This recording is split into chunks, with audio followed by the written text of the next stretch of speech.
So when we're thinking about boundaries, are we setting them for us to do the action, or are we relying on other people to do the action? So boundaries that we mandate to someone else is actually a rule. So I like to make that distinction. So within my method, I believe, shocker to no one, that there's an intentional reflection on the self, that you first have to set boundaries in each domain. You want a boundary with someone else, you need to set that boundary with yourself first.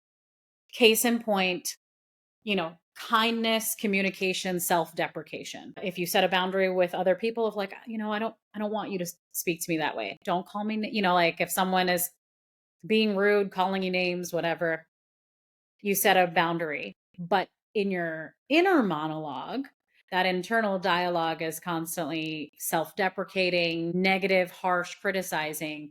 You're now asking someone to do something because it's a sensitive point for you that you're not willing to do the work for.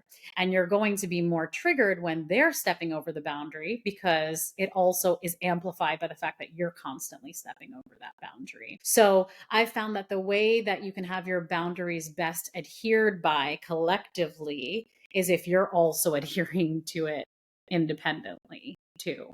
So I don't think, though, it needs to be, you need to stop doing this. It's, how do I first do this for myself?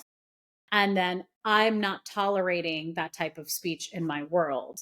You can co-create a boundary, but saying you cannot is then a rule. And that may look like a boundary, but when I'm talking about this type of boundary from like a mental health standpoint, that's not a boundary. That's just a rule, an obligation.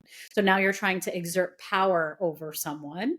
And I have a lot of empathy when we try this strategy, because a lot of times it comes from a place of feeling disempowered, from feeling like you've been victimized. So it goes in this direction. But I always say, if we can, and if it's safe, then instead of just creating a rule for someone else, can you first figure out how you oblige by what value is important for you in that moment? And then can you co-create the boundary together? Thank you very much for tuning in to that clip. If you enjoyed it, then you'll love the full-length episode right here. Right here. Click it. Go ahead.